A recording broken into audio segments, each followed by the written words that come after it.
Come and listen to my story about a man named Jed, a poor mountaineer, barely kept his family fed. And then one day he was shooting at some food, and up through the ground come a bubbling crude. Oil, that is, black gold, Texas tea. Well, the first thing you know, old Jed's a millionaire. Kinfolk said, Jed, move away from there. Said, California is the place you ought to be. So they loaded up the truck and they moved to Beverly Hills, that is, swimming pools, movie stars, the Beverly Hillbillies.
Jethro.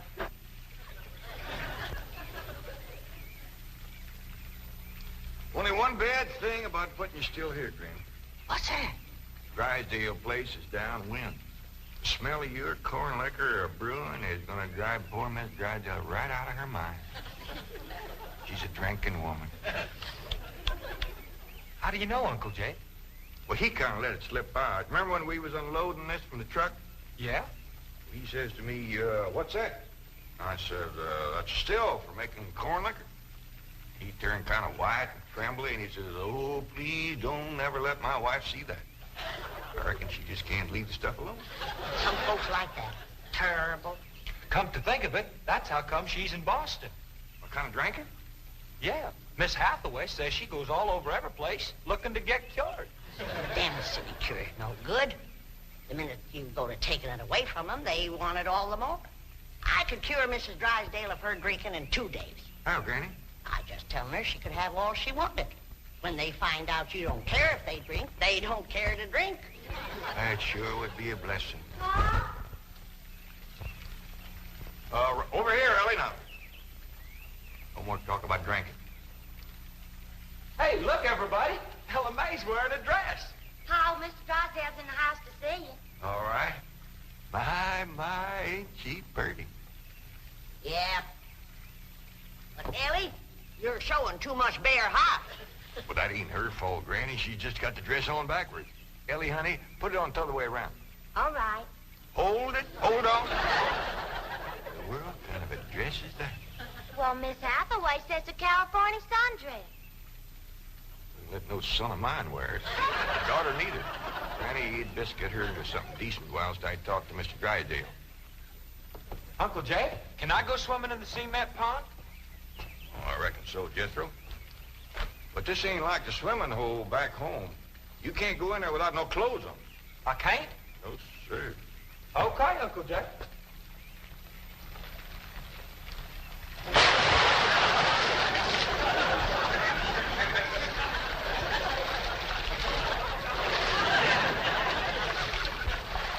Someday I gotta have a long talk with that boy.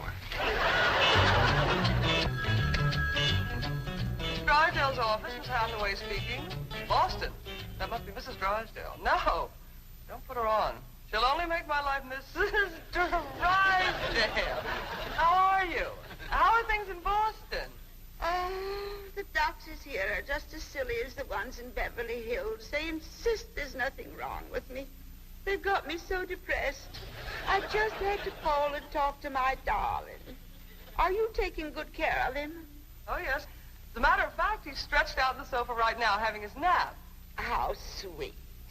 Well, the moment he wakens, you take his temperature and give him some of that flu medicine. What? He's waking now? Oh, marvelous. Put him on. Tell him Mumsy wants to hear his sweet voice.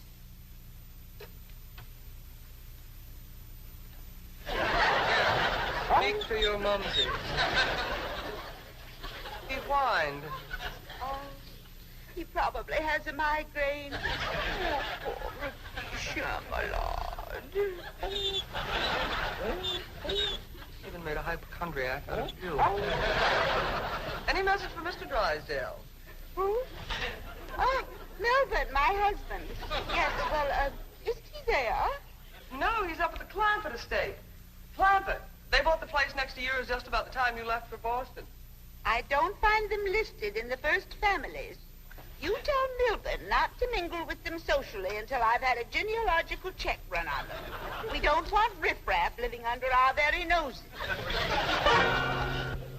For pain, one swaller. Don't open near fire.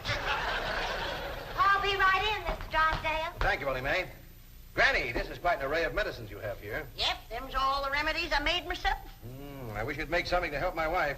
She's a terrible hypochondriac. Oh, What's the hypochondriac? you run along now. I'll join you directly. Yeah, she goes from doctor to doctor to doctor. Well, I reckon the doctor can't help what's ailing her. Of course they can. It's psychosomatic. But she insists on prescriptions. Oh, I wish you could see our bedroom. Bottles all over the place. I plead with her. I hide the stuff. She always finds it or gets more. You think that's a lot of bottles? You should see my wife after a trip to the pharmacy. Why, she's so loaded she can hardly stagger up the stairs. Sit down, Mr. Drysdale. Set yourself. And she has a dog. A perfectly healthy poodle. Now, would you believe that she Don't tell me. laps it up just like she does? Lord, you're sure toting a heavy burden. Now, maybe I can help you. Now, if she was to think that every time that she was to... You can just wear that barrel till your clothes get dry. What happened to Jethro? Get too close to a skunk? He jumped in the pond with his clothes on. Mr. Drysdale, I'm sorry to kept you waiting. Did Granny tell you about her complaints about the kitchen? Jed, I'm ashamed to mention my piddling troubles to a man bowed down with the misery he's got. You know his wife.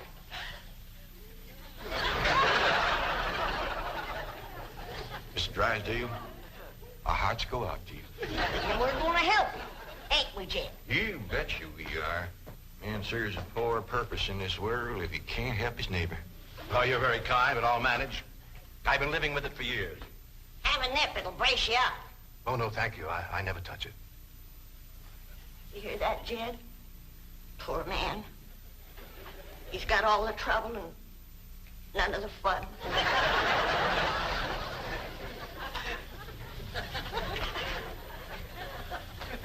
There goes a soft-hearted woman. Yeah. Now, about her complaints. Oh, yeah.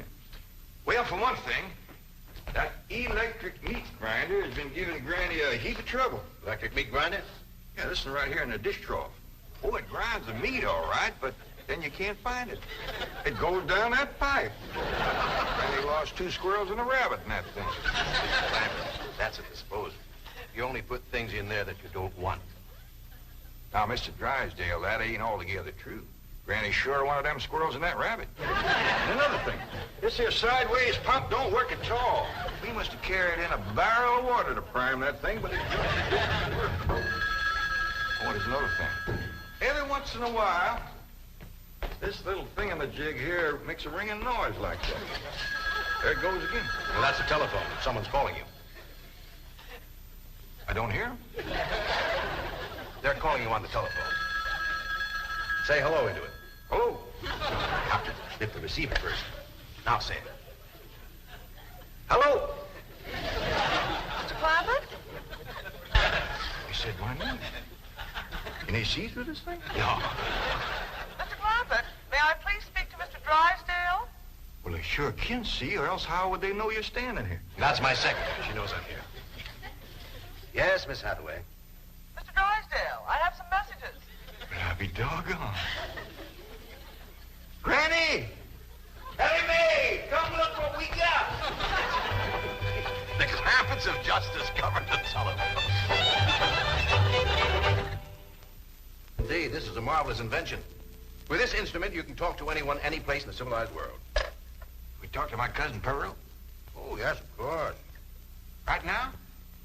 Yes? Ellie me. Run out back and fetch Jethro. Oh, wait a minute. He might not have his clothes on yet. Oh, I'll get him. Jed, is he greening us? Can we honest to goodness talk to Pearl on this thing? You heard what he said. Hello, Pearl, you old rascal. What you doing back there? Hi, there ain't crowd. This here's Ellen. Now, ladies, first, you gotta pick this thing up. Hello, Pearl, you old rascal. What you doing back there? Hi, there ain't crowd. This here's Ellen. What's she saying? Ain't saying a word. You're just humming. She ain't even humming a tune. Shut up, humming, and say something. Jethro will be right in. You ready to call Pearl? We've been a calm, but she just hums. That's dial tone. First, you've got to dial long distance like this. Howdy, Pearl. Hello, Pearl, you old rascal. What you doing back there? Hi, there ain't crowd. This here's Ellen. This is long distance. We know that, Pearl. Oh, I believe you have the operator. What's Pearl's number? Number? Operator. Just a moment, please. Hey, folks, Mr. Drysdale told me what y'all was up to. You can't talk to Ma on that thing. Well, look who's getting too smart for his britches. Too big for him, too. Mr. Drysdale says we can talk to her. Yeah, you think you know more than Mr. Drysdale? Well, I know Ma ain't got no telephone. Excuse me, Paul, operator. You sure small things. Yeah, who asked you to butt in? I get it. I know what to do when it does that. Hello? Yeah, he's here. Well, for goodness sake. Well, sure. Well, howdy there, Miss Drysdale. This here is... Margaret! Oh, how wonderful. What? Man? Oh, yes, the telephone man. Well, how are you? I'm worried, that's how I am. I'm afraid, Milburn, that you've let the wrong kind of people move in next door to us, and I'm dreadfully upset. Now, dear, you mustn't let yourself get into this condition. Control yourself. No, dear, you mustn't come home yet. No, not until we get them in shape. I mean, get you in shape. You know, now we'll wait until you're cute. Milburn, I want to meet the Clampetts as soon as possible. Now, when will that be? What about Christmas? Next year. Milburn, this conversation is making less and less sense. Now, I want the truth about the Clampetts, or I'm flying home immediately.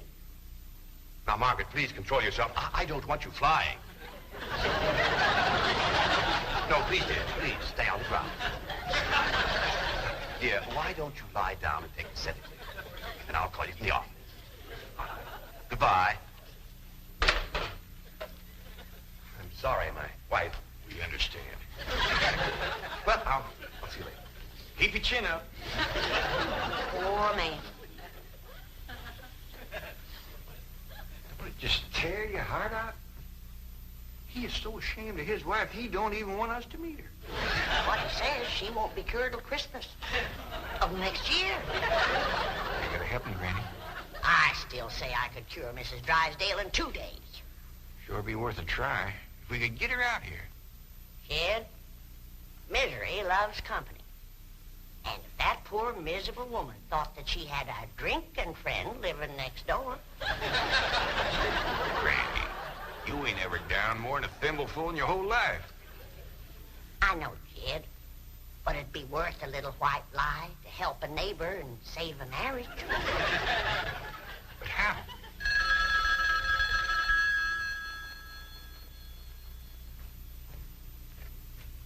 Hello? Yes, ma'am. You got a stroke of luck, Granny. It's Mrs. Drysdale again. Well, no, ma'am, he ain't here, Miss Drysdale, but Granny and me'd like to talk to you. We your next-door neighbors, the Clampetts. Listen, honey, I got my still set up not 50 feet from your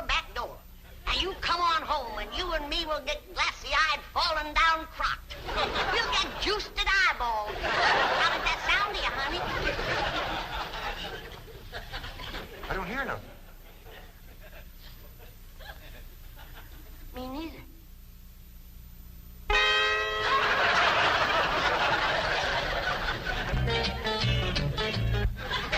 message I got when I tried to put through your call. She's on a jet, right? Never mind the grisly details. Oh, I am ruined. If Margaret gets one look at those hillbillies next door, she'll leave me. Get my psychiatrist over here. Move over, Claude. I need this more than you do. You don't need your psychiatrist. You're looking at the dark side. There is a bright side. Of course. Your wife is an intelligent woman. She'll see that underneath that rough exterior, the Clampetts are basically fine people. Or she may even help them to get socially acclimated. You're right. I don't need my psychiatrist. You do. Your wife will take... My wife, through whose aristocratic veins flows blood the color of bluing, considers anyone whose ancestors did not arrive on the Mayflower immigrants. Yes, she does make rather a fetish at the family tree, but... But nothing. I'm stuck. I'm either going to lose my wife or my largest depositor. That's what makes the whole thing so difficult. You know, I like the Clampetts, but I love my wife. Isn't life weird? She's a snob, she's a hypochondriac, she's not young and beautiful, but I love her. And now I do need my psychiatrist. Now, Mr. Drysdale, as we used to say at Vassar, que tout est bien, tout est set. Courage will light your path. Yes, I know what I have to do. I'll go to the airport. I'll take Margaret in my arms. I'll look her in the eye and lie like a rug. I'll tell her the Clampetts have left town and put her back on the plane. I beseech you, do not become enmeshed in a web of lies. But it won't be a lie if the Clampetts are tricked into actually leaving town. But they're just getting settled. What could possibly induce them to leave town? That's your problem. Me? You expect me? But they like you.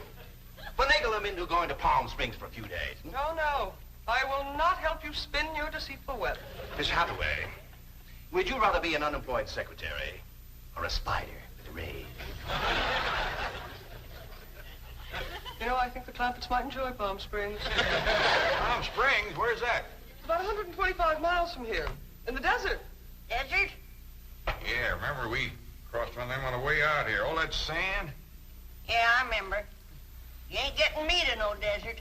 Trees were so far apart, the woodpeckers had to tote lunch.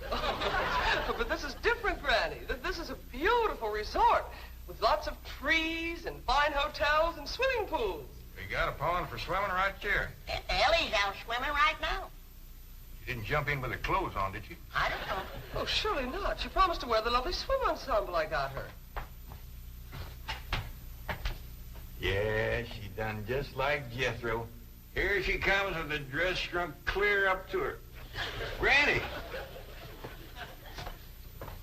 What's the matter? All her hair come out. What? It's true. Ellie lost her beautiful hair. Heaven help her, she's bald as an eagle. Ellie Mae, take off your bathing cap.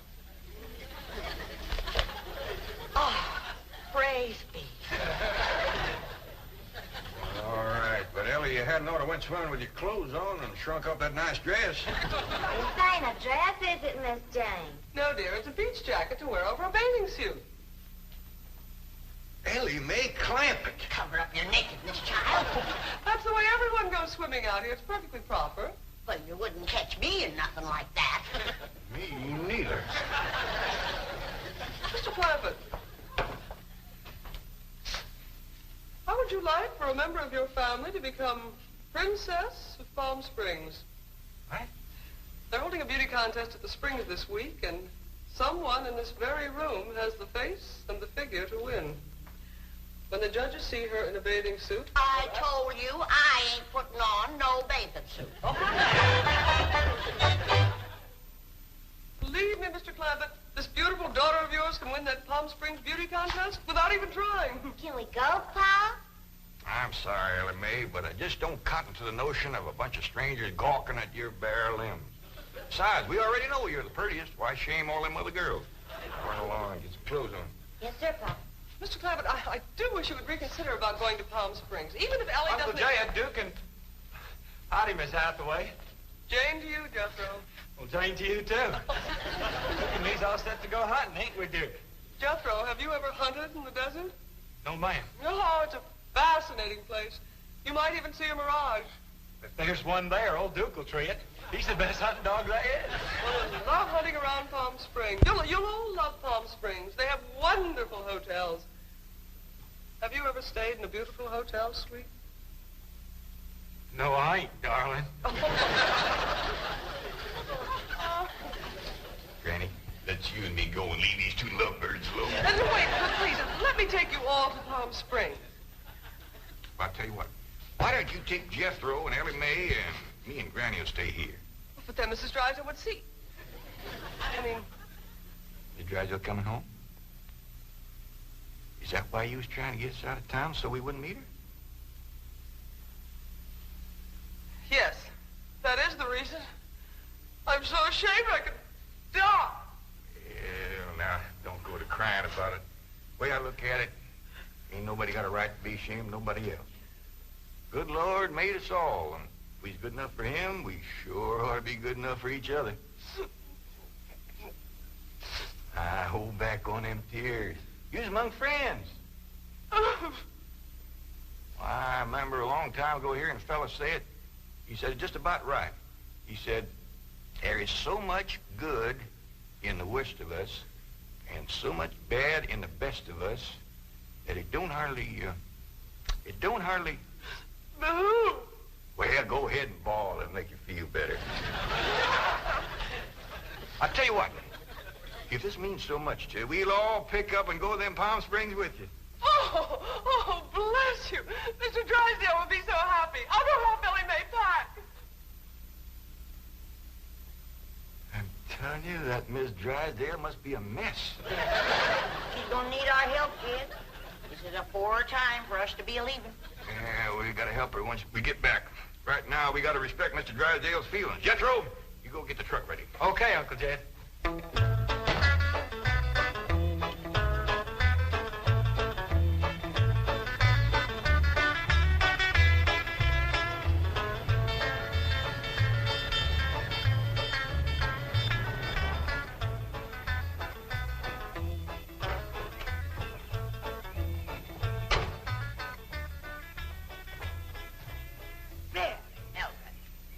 Clampetts gardener shouldn't leave his car parked in the front driveway that way.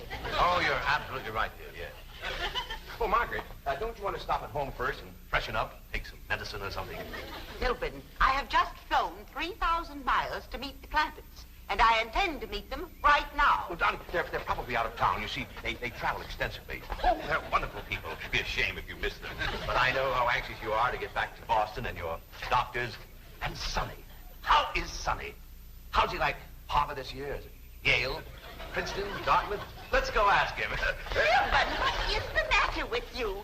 Milburn, let go. Let go, you hear me? Let go, I say. Let go. Have you gone mad? Let go, you beast. Step aside, lady. I'll shoot it.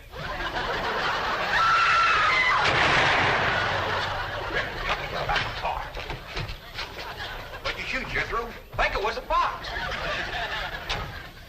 Who's that? My wife. And why aren't you in Palm Springs? Let's get her home as quickly as possible.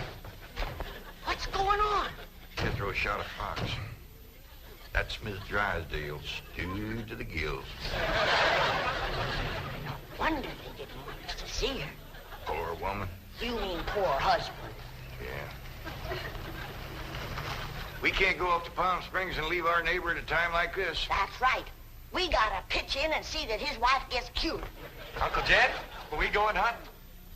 Might as well. It'll be a while before she sleeps that one off. Well, I hope there's some possum around. These skinny old California foxes ain't worth shooting at.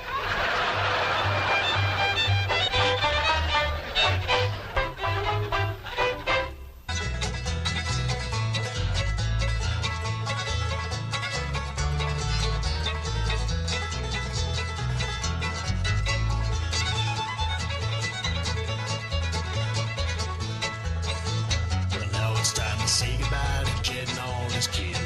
They would like to thank you folks for kindly dropping in. You're all invited back next week to this locality to have a heaping helping of their hospitality. Hillbilly, that is. Set a spell. Take your shoes off.